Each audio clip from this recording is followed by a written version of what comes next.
Jumpa pemirsa, berjumpa kembali di Agropolita News hari ini yang akan menyajikan beragam berita terkini dan menarik dari wilayah Malang Raya. Bersama saya, Kiko Anajibah, dan berikut Agropolita News selengkapnya untuk Anda.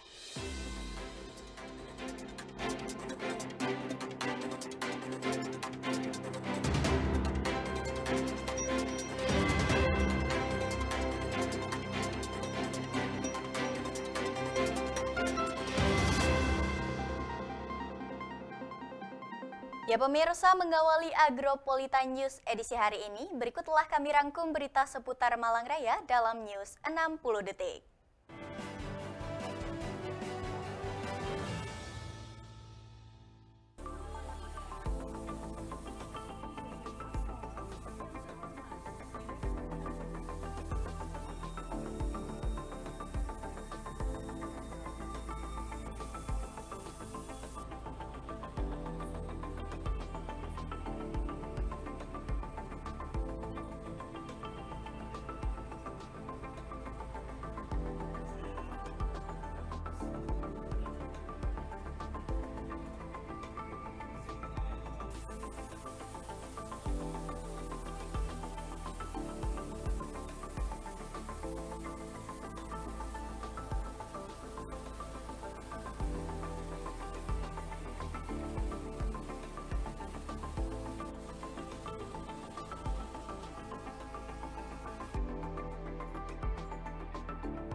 Ya pemirsa, informasi utama kami hadirkan untuk Anda. Badan Pangan Nasional targetkan produksi gula pada PG Krebet baru yang berada di Kabupaten Malang untuk bisa memenuhi 5% dari produksi gula nasional. Untuk memenuhi kebutuhan gula bagi masyarakat, diharapkan bisa meningkatkan produksi pada musim giling tahun ini dengan produksi gula 130 hingga 140 ribu ton.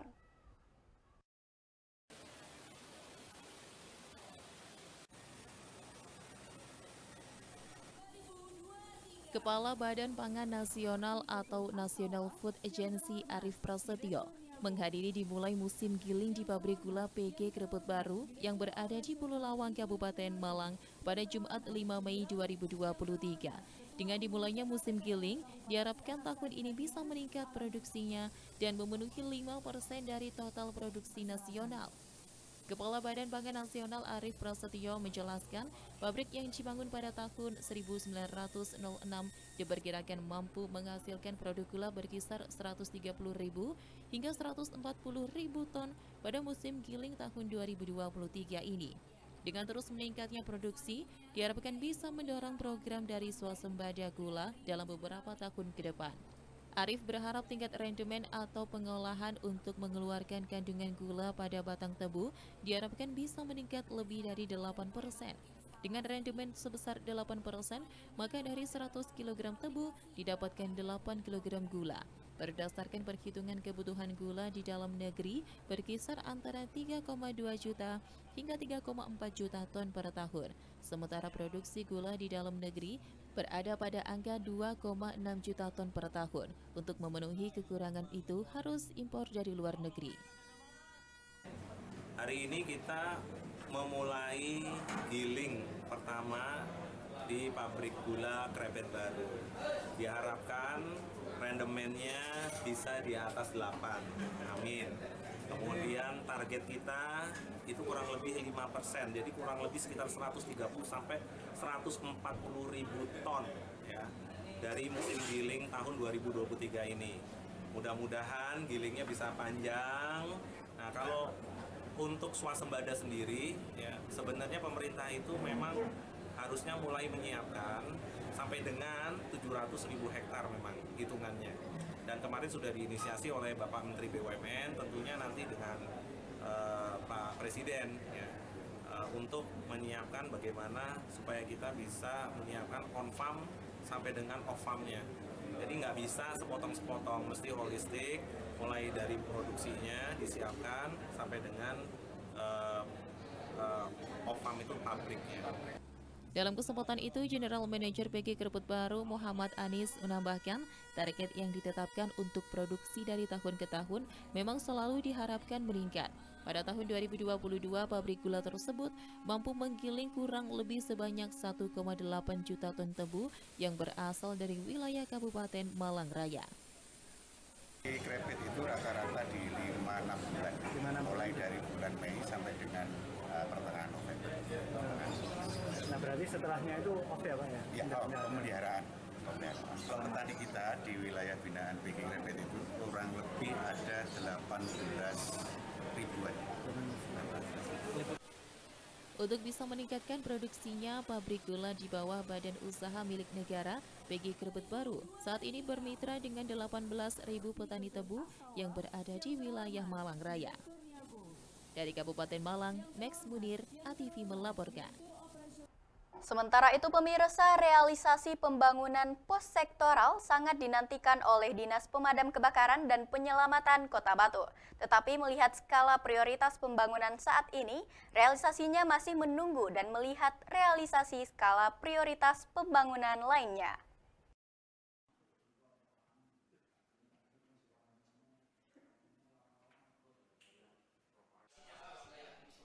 Realisasi pembangunan pos sektoral sangat dinantikan oleh Dinas Pemadam Kebakaran dan Penyelamatan Kota Batu. Tetapi melihat skala prioritas pembangunan saat ini, realisasinya masih menunggu dan melihat realisasi skala prioritas pembangunan lain. Disampaikan oleh Kepala Dinas Pemadam Kebakaran dan Penyelamatan Kota Batu, Supriyanto, bahwa terkait dengan penganggaran untuk realisasi pembangunan pos sektoral di 3 kecamatan di Kota Batu kembali ke tim Badan Anggaran Pemerintah dan DPRD Kota Batu.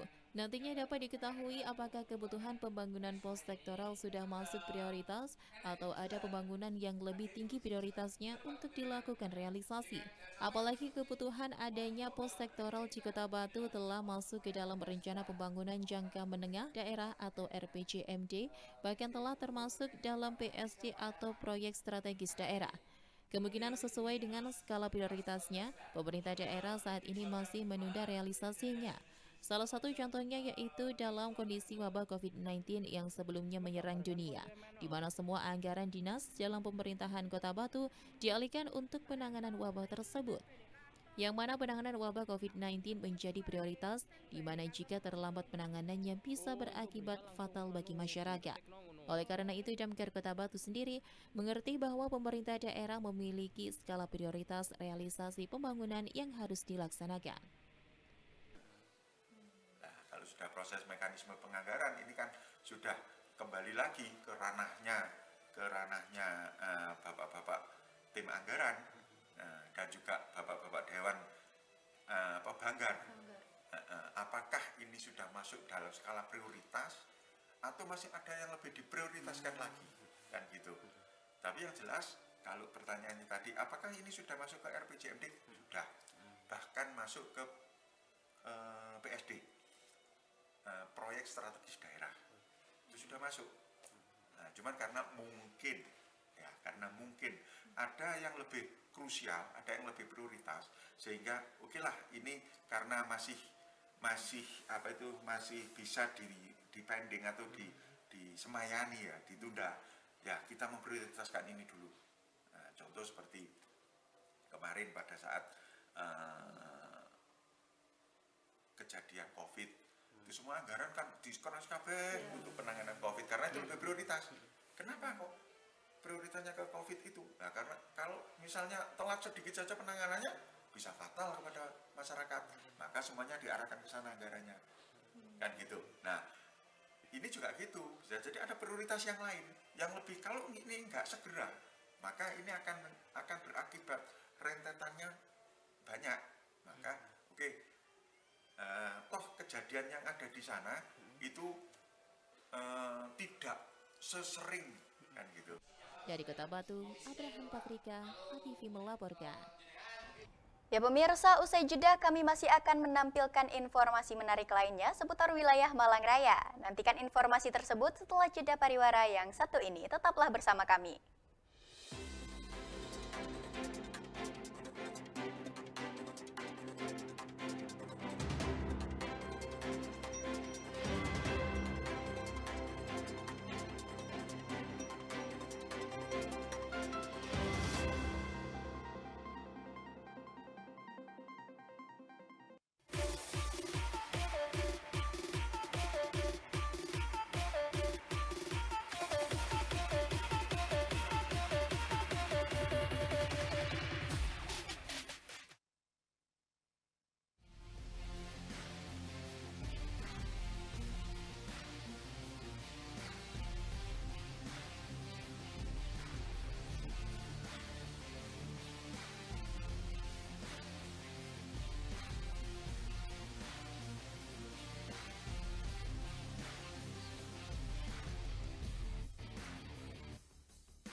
Tahukah Anda apa itu pertempuran Ambarawa?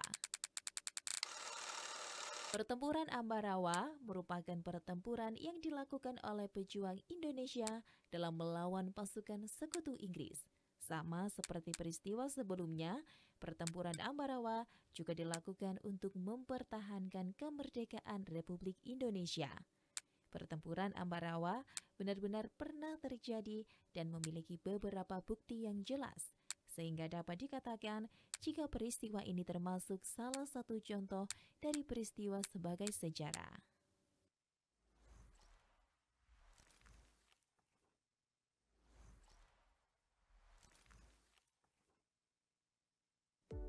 Tahukah Anda apa itu Gunung Semeru?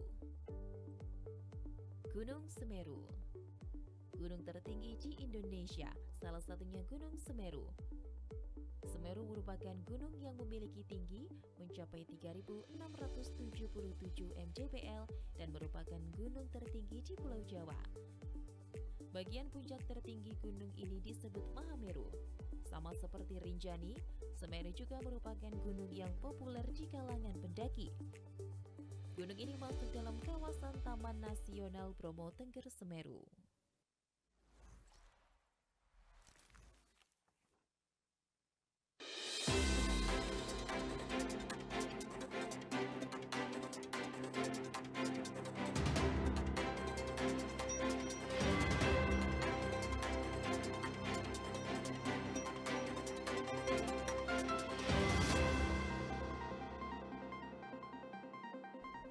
Pemirsa, terima kasih Anda masih setia bersama kami di Agronews. Anang Family Karaoke setelah sempat tutup pada tahun 2020 lalu, kini Anang Family Karaoke kembali hadir di Kota Malang. Kali ini Anang Family Karaoke hadir dengan launch baru, yakni Anang Family Karaoke and High Five Lounge di Jalan Gatot Subroto 94-96 Kota Malang, Jawa Timur.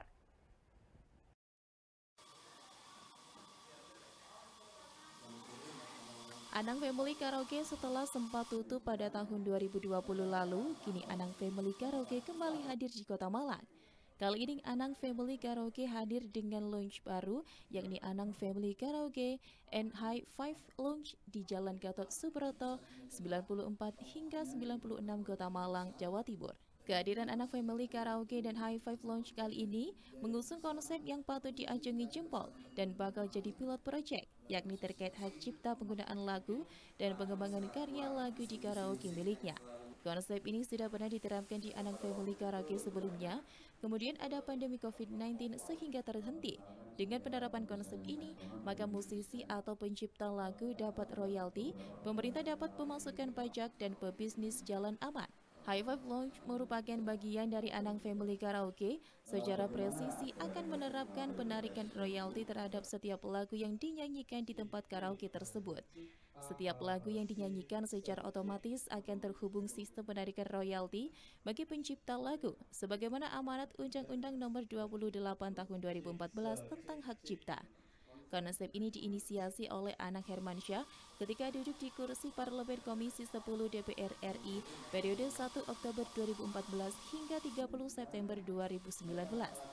Diakuinya perjuangan terkait hak cipta cukup panjang untuk masuk prolegnas hingga dirinya turun dari Senayan. Perjuangan itu belum selesai, dan perjuangan tersebut harus diteruskan oleh musisi lainnya yang duduk di legislatif maupun eksekutif. Tak harus menunggu, sebagai bentuk implementasinya, Anang pun menerapkan kebijakan tersebut pada usaha karaoke miliknya.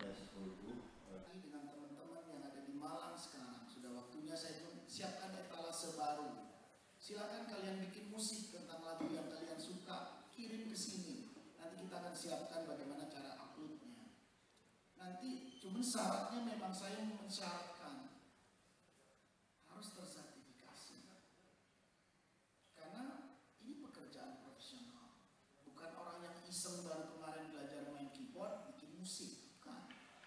Saya ingin teman-teman yang memang hidupnya seperti saya ingin dari musik. Silahkan kalian punya etalase, kirim lagunya ke sini atau musik yang kalian bikin. Izinnya nanti kan kita sudah bersinergi dengan Publishing Indonesia, nanti mereka yang akan melisensi itu semua dengan baik, karena nanti akan diatur penumberingan musik yang dibikin, di numbering, dia punya KTP, dia punya bank account yang bagus, dia punya NPWP, dia tersertifikat. Karena tujuannya adalah memang industri ini harus liquid, bahwa industri musik Indonesia tidak seperti yang Yonglek tadi sampaikan. Ini kalau melihat kenyataannya beberapa sahabat saya dengan Yonglek masih mendapat royalti yang tahu-tahu masih 100.000, 200.000, karena sudah meng-Indonesia. Pertanyaannya kan timbul lagi peristiwa lama yang sudah saya terus, bahwa jadi seniman itu punya masa depan di industri musik di Indonesia. Tidak hanya dokter, polisi, jaksa, dan seterusnya. Nah inilah apa yang disuarakan oleh Pak Yusuf dan bagaimana cara membuat sistem supaya industri kita jadi hebat. Dari Kota Malang, Saiful Akbar, ATV melaporkan. Ya pemirsa, kita beralih ke informasi seputar olahraga. Sejumlah atlet lompat jauh dan lari dari Kota Malang menggelar latihan mandiri di Stadion Gajayana, Kota Malang. Latihan disiapkan untuk menghadapi kompetisi di Probolinggo dan Semarang.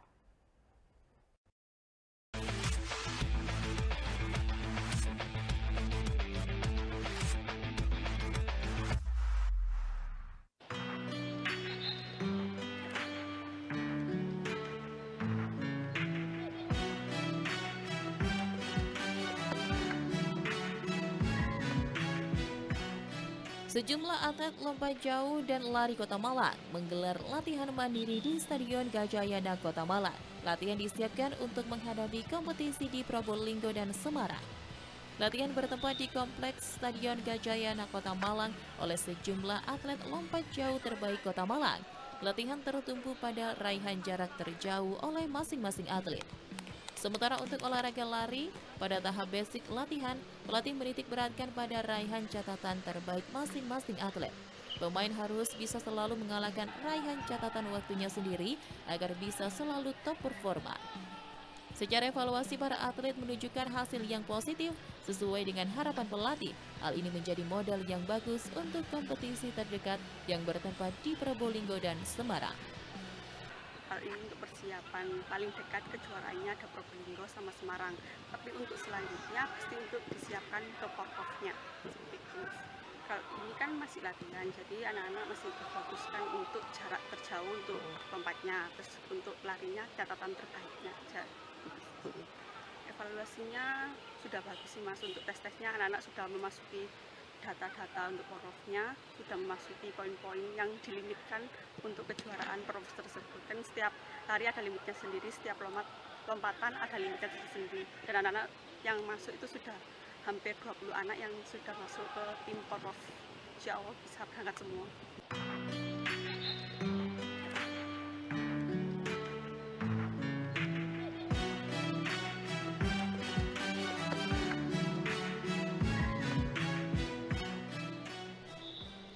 Dari dua kompetisi ini nantinya akan dipersiapkan untuk atlet yang akan mengikuti Porprov tahun ini. Sejauh ini sudah ada 20 atlet yang telah memenuhi dan siap untuk berangkat Porprov 2023. Dari Kota Malang, Jawa Timur, Cion Arista, Newsport ATV melaporkan.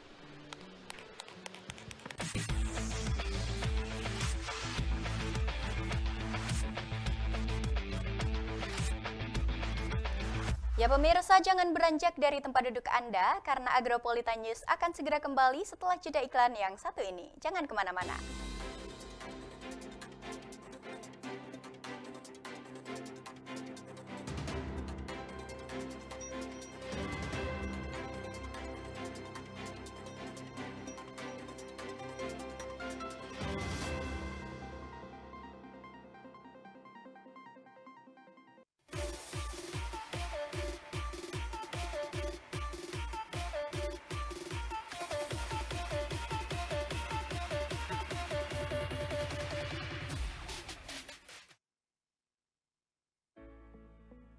Beragam informasi mengenai pendidikan, agribisnis, ekonomi, dan lainnya akan dibahas tuntas dalam Dialog Siang. Setiap hari Rabu, Kamis, dan Jumat, jam 1 siang, hanya di ATV.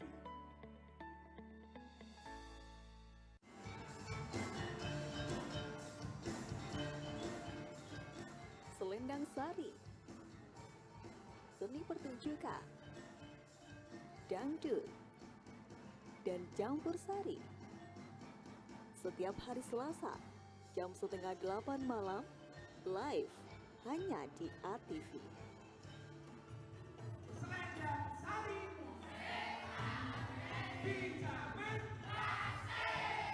Selendang Sari, dansa semasa.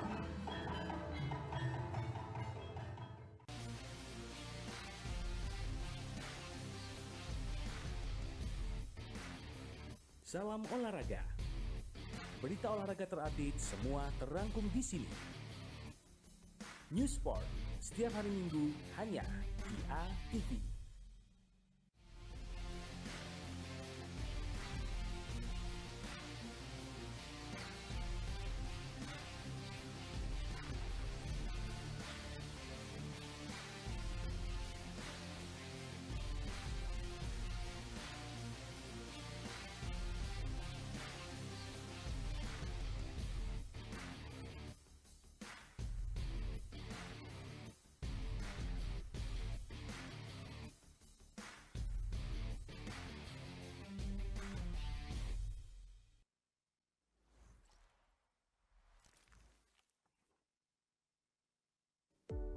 Tahukah Anda apa itu peristiwa Rengas Dengklok? Peristiwa Rengas Dengklok merupakan penculikan Insinyur Soekarno dan Muhammad Hatta sebelum peristiwa proklamasi kemerdekaan Republik Indonesia yang dilakukan oleh golongan pemuda. Penculikan ini dilakukan untuk menjadikan kedua tokoh tersebut dari pengaruh pemerintahan Jepang. Pasalnya, para pemuda ingin kemerdekaan Republik Indonesia segera dilaksanakan tanpa adanya pengaruh Jepang.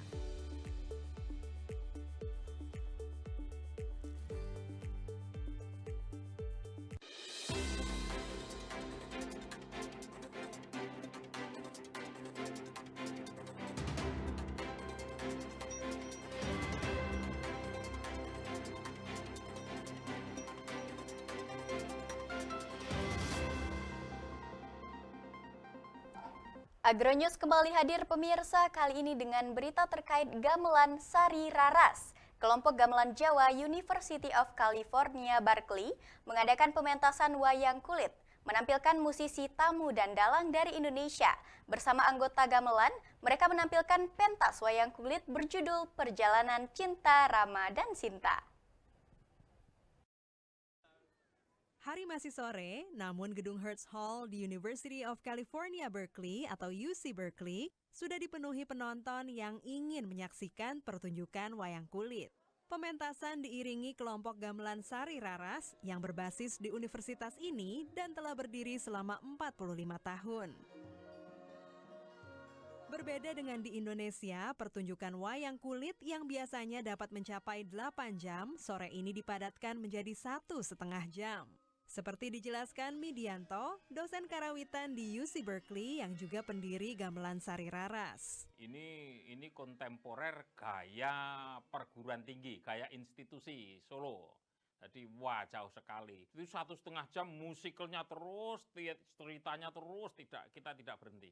Luar biasa. Menghadirkan 4 musisi tamu dan dalang dari Indonesia, pementasan yang kembali dilakukan secara live pasca pandemi, memberi pengalaman berbeda bagi anggota gamelan yang seluruhnya adalah warga Amerika. Salah satunya adalah Lisa Ho yang telah tampil lebih dari 10 kali dengan gamelan Sari Raras. Oh, it was so different to play with these professional musicians who knew what to do. The level of skill is so amazing. Mereka menambah semangat dan the level of the music goes way up. To hear several Indonesians play gamelan together is very, very different. It's a completely different experience. Kemampuan dalang Ki Gunarto Gunotali Jendro mampu membuat penonton larut mengikuti kisah perjalanan cinta Rama dan Sinta walau dibawakan dalam bahasa Indonesia. Ben Brunner, mantan profesor etnomusikologi di UC Berkeley dan pendiri gamelan Sari Raras, mengajak penonton untuk memahami pertunjukan seni tradisional Indonesia ini. I invite people to watch from the shadow side, but also to come on the stage to see how the puppeteer is working, how the dalang is working with the puppets, and so they can see the musicians. I tell them to expect a lot of variety in the music, but also to pay attention to the visual. Tristan Beltrami, mahasiswa UC Berkeley yang mengambil kuliah gamelan, terkesan dengan pertunjukan wayang kulit. I thought it was amazing. It's very cool, very cool. Very different from other music I've heard. It's very unique, like compared to other music I've studied. The way that dance and theater and music is integrated, it makes it very fun to watch. Walau awalnya sempat ragu, namun sambutan meriah para penonton membuat dalang Ki Gunarto merasa puas dengan kolaborasi ini. Jadi saya terkesan sekali karena orang asing saja mencintai budaya kita dan mereka antusias. Nah ini pesan saya kepada generasi muda Indonesia, ya jadi jangan kalah karena ini budaya kita harus lebih mendalami daripada mereka. Jangan sampai nanti kalau kita belajar malah kita datang ke sini kan gitu. Harapan kita begitu. Dari Berkeley, California, Andri Tambunan, Dania Iman, Nia Iman Santoso, VOA.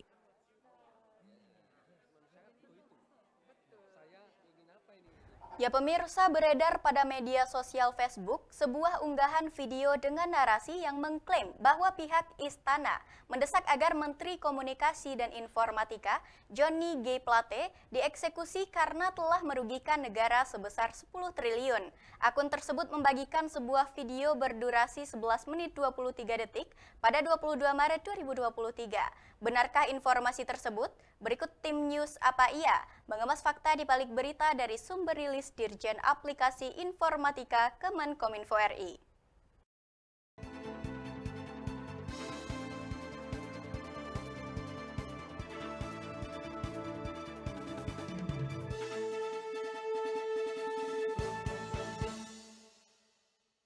Halo Sobat News, tahukah kalian banyak sekali cuitan informasi yang setiap hari mengelilingi kita. Namun, apa iya? Apakah berita-berita tersebut sudah terbukti? Apa iya akan mengajak kalian untuk mengupas fakta di balik berita? Beredar pada media sosial Facebook sebuah unggahan video dengan narasi yang mengklaim bahwa pihak istana mendesak agar Menteri Komunikasi dan Informatika Johnny G. Plate dieksekusi karena telah merugikan negara sebesar 10 triliun. Akun tersebut membagikan sebuah video berdurasi 11 menit 23 detik pada 22 Maret 2023 dengan judul Viral, Rugikan Negara 10 Triliun Rupiah Akibat Johnny. Istana geram dan mendesak Johnny dihabisi. Sobat News, bagaimana menurut kalian? Dilansir melalui rilis resmi Kemkominfo pada 26 Maret lalu yang mengutip situs kompas.com, narasi tersebut tidak benar dan merupakan disinformasi. Dalam thumbnail video terdapat gambar Presiden Jokowi yang tengah berpidato dengan didampingi oleh beberapa pejabat. Gambar itu diberi keterangan, membahayakan, rugikan negara 10 triliun, istana mendesak Johnny G. Plate langsung ditembak. Isi pada video tersebut juga tidak sesuai dengan narasi pada judul. Dalam video, narator membahas terkait Menkominfo Johnny G. Plate yang diperiksa Kejagung terkait kasus dugaan korupsi penyediaan infrastruktur base transceiver station 4G. Dalam kasus tersebut, Johnny masih berstatus sebagai saksi. Oke Sobat News, kita akan kupas fakta dari berita selanjutnya. Saksikan hanya di Apa Iya.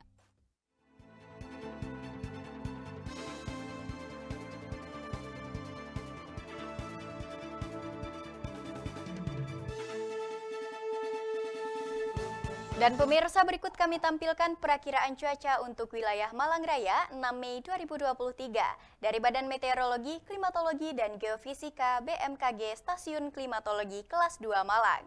Informasi tersebut akan sekaligus menutup perjumpaan kita di malam hari ini. Mewakili kerabat kerja yang bertugas, saya Keiko Najibah mengucapkan terima kasih atas kebersamaan Anda dan sampai jumpa.